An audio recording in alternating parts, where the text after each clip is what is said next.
할렐루야, 반갑습니다. 2021년 9월 17일 금요일입니다. 오늘도 주님의 평강이 여러분과 함께 하시길 주 이름으로 축원드립니다. 함께 할 찬송 354장입니다.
하나님의 말씀은 열왕기상 20장 35절부터 42절입니다. 선지자의 무리 중 한 사람이 여호와의 말씀을 그의 친구에게 이르되 너는 나를 치라 하였더니 그 사람이 치기를 싫어하는지라. 그가 그 사람에게 이르되 내가 여호와의 말씀을 듣지 아니하였으니 내가 나를 떠나갈 때에 사자가 너를 죽이리라. 그 사람이 그의 곁을 떠나가더니 사자가 그를 만나 죽였더라. 그가 또 다른 사람을 만나 이르되 너는 나를 치라 하매 그 사람이 그를 치되 상하도록 친지라. 선지자가 가서 수건으로 자기의 눈을 가리어 변장하고 길가에서 왕을 기다리다가 왕이 지나갈 때에 그가 소리질러 왕을 불러 이르되 종이 전장 가운데 나갔더니 한 사람이 돌이켜 어떤 사람을 끌고 내게로 와서 말하기를 이 사람을 지키라. 만일 그를 잃어버리면 내 생명으로 그의 생명을 대신하거나 그렇지 아니하면 내가 은 1달란트를 내어야 하리라 하였거늘 종이 이리저리 이를 볼 동안에 그가 없어졌나이다. 이스라엘 왕이 그에게 이르되 내가 스스로 결정하였으니 그대로 당하여야 하리라.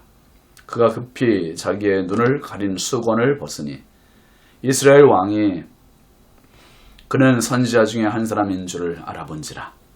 그가 왕께 아뢰되 여호와의 말씀이 내가 멸하기로 작정한 사람을 내 손으로 놓았은즉 내 목숨은 그의 목숨을 대신하고 내 백성은 그의 백성을 대신하리라 하셨나이다. 아멘. 오늘 말씀 제목은 책망입니다. 여러분, 이스라엘 역사 속에 보면 왕들이 책망을 받는 장면이 몇 곳 나와요. 가장 먼저 나오는 게 이스라엘 초대왕 사울이었죠. 하나님께서 이스라엘 왕 사울을, 초대왕인 사울에게 아말렉을 진멸하라고 하셨습니다. 모든 멸하라는 말씀이지요. 그런데 어떻게 했어요? 사울이 하나님의 말씀을 경시하고 소와 양 중에서 살찌고 기름진 좋은 것들을 살려두고 가치 없고 하찮은 것들만 진멸했습니다. 이 행위에 대해서 하나님은 사무엘 선지자를 통해 책망하세요.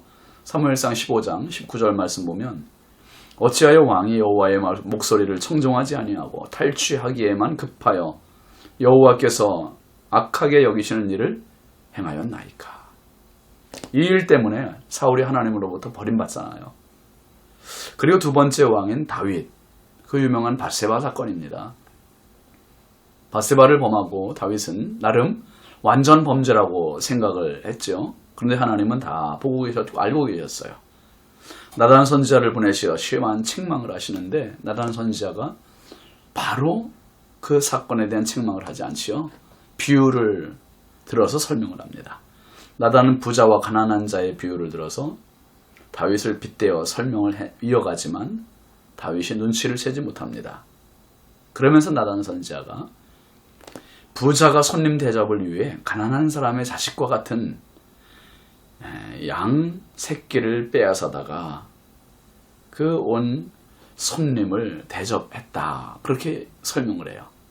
그래서 다윗이 노하면서 사무엘하 12장 5절 말씀 보면 그 사람은 마땅히 죽을 자라. 마땅히 죽을 것이다. 그렇게 말해요. 바로 그때 나단 선지자가 기회를 놓치지 않고 마치 그물 안으로 들어온 먹잇감을 잡는 민첩한 사냥꾼 마냥 다윗을 향해서 그렇게 말하죠. 당신이 그 사람이라. 당신이 그 사람이라. 그때부터 무서운 책망과 호통이 이어집니다. 오늘 아합 왕 역시 심한 책망을 받습니다. 무명의 선지자가 역할 연극을 통해 왕의 잘못을 질책합니다. 이 책망은 아합이 아람 왕 베나삿을 죽이지 않고 놓아주고 선대하고 약조한 것에 대한 책망입니다. 먼저 선지자는 자기 동료 선지자에게 자기를 치라고 합니다. 근데 동료가 치지 않아요. 그러자 사자가 너를 죽일 것이라고 그렇게 말합니다. 정말 그가 사자에게 죽임을 당했습니다. 그리고 그는 또다시 다른 동료에게 똑같이 말합니다. 자기를 치라고. 그래서 이번에는 동료 선지자가 이 선지자를 치는데 상하기까지 쳤다 했습니다. 그러니까 피가 나오도록 친 겁니다. 38절 39절 말씀에 보면 선지자가 가서 수건으로 자기의 눈을 가리어 변장하고 길가에서 왕을 기다리다가 왕이 지나갈 때에 그가 소리질러 왕을 불러 이르되 종이 전장 가운데 나갔더니 한 사람이 돌이켜 어떤 사람을 끌고 내게로 와서 말하기를 이 사람을 지키라. 만일 그를 잃어버리면 내 생명으로 그의 생명을 대신하거나 그렇지 아니하면 내가 은 1달란트를 내어야 하리라 하였거늘. 선지자는 수건으로 얼굴을 가리고 눈을 가리고 변장하고 마치 자기가 전장에서 막 돌아온 병사처럼 꾸몄습니다. 그리고 길가에서 왕을 불러 전쟁 이야기를 하죠. 전쟁에서 어떤 사람이 포로 한 명을 잡았는데 자기에게 그 포로를 지키라고 그렇게 말했다 했습니다. 만약에 포로를 놓치면 내 생명으로 포로의 생명을 대신하거나 돈으로 배상해야 한다는 말을 들었다는 것입니다. 그러면서 40절에 보시면 종이 이리저리 이를 볼 동안에 그가 없어졌나이다. 이스라엘 왕이 그에게 이르되 네가 스스로 결정하였으니 그대로 당하여야 하리라. 이 무명의 선지자가 다른 일을 하는 동안에 그만 포로를 놓쳐버렸다는 겁니다. 그러자 아합 왕이 기다렸다는 듯이 말하잖아요. 네가 스스로 결정하였으니 그대로 당하여야 하리라. 이제 선지자의 모든 연극이 끝났습니다. 그가 의도한 대로 왕은 포로의 생명을 선지자가 대신해야 한다는 판결을 내려주었습니다. 그러자 선지자가 어떻게 합니까? 41절 42절 보시면 그가 급히 자기의 눈을 가리는 수건을 벗으니 이스라엘 왕이 그는 선지자 중에 한 사람인 줄을 알아본지라. 그가 왕께 아뢰되 여호와의 말씀이 내가 멸하기로 작정한 사람을 내 손으로 놓았은즉 내 목숨은 그의 목숨을 대신하고 내 백성은 그의 백성을 대신하리라 하셨나이다. 선지자가 급히 눈을 가렸던 수건을 벗었습니다. 그러자 왕이 선지자를 알아봅니다. 그때 선지자는 때를 놓치지 않고 말하죠. 하나님께서 멸하기로 작정한 사람을 왕의 손으로 놓았으니 내 목숨은 그의 목숨을 대신하고 내 백성은 그의 백성을 대신하리라. 참 무서운 말씀입니다. 왕이 이렇게 분별력이 없었습니다. 꼭 이렇게 책망을 받고서야 깨닫습니다. 아람 왕 베나닷을 죽일 수 있는 절호의 기회를 하나님께서 주셨음에도 불구하고 죽이기는커녕 용서하고 형제라고 불렀고 자기 병거에 올렸고 동반자로 예우해 줬고 조약을 맺었습니다. 그리고 놓아주었어요. 맹수를 놓아준 것이나 다름이 없습니다. 이제 아합에게 남은 것, 이스라엘 백성에게 남은 것, 그것은 바로 죽음입니다. 죽음. 죽이지 않으면 내가 죽는 거예요. 이게 전쟁에서의 법칙입니다. 예수님은 우리를 살리시기 위하여 원수 마귀를 멸하시기 위해 십자가까지 지셨습니다. 그리고 승리하셨고 원수 마귀를 멸하심을 믿으시기 바랍니다. 우리에게 닥치는 영적 싸움이 얼마나 치열합니까? 날마다 승리하지 않으면 내가 지는 겁니다. 내가 죽는 겁니다. 오늘도 성령으로 충만하시고 이 영적 싸움에서 승리하는 성도의 삶을 살아가시길 주 이름으로 축원합니다. 기도합시다. 하나님 아버지 감사합니다. 영적 싸움의 전쟁터에서 오늘도 치열한 싸움을 하는 우리 성도들을 주께서 지키시고 보호하여 주시고 하나님 아버지 악한 마귀 사단을 향하여 동정을 갖거나 하나님 미련을 갖기보다 단호하게 대처하셨던 예수님처럼 하나님 단호하게 이겨나갈 수 있는 성도의 삶이 되게 하여 주옵소서. 왕조차도 잘못하면 이렇게 책망을 받는데 우리가 잘못 싸우면 얼마나 크나큰 책망이 있겠습니까? 주님, 책망을 안 받기 위해서가 아니라 하나님 예수님께서 십자가에 승리하신 그 승리를 이어가기 위하여 오늘도 성령 충만하게 하시고 승리하게 하여 주옵소서. 예수님의 이름으로 축복하고 기도합니다. 아멘. 오늘도 복된 하루 되시기 바랍니다. 감사합니다.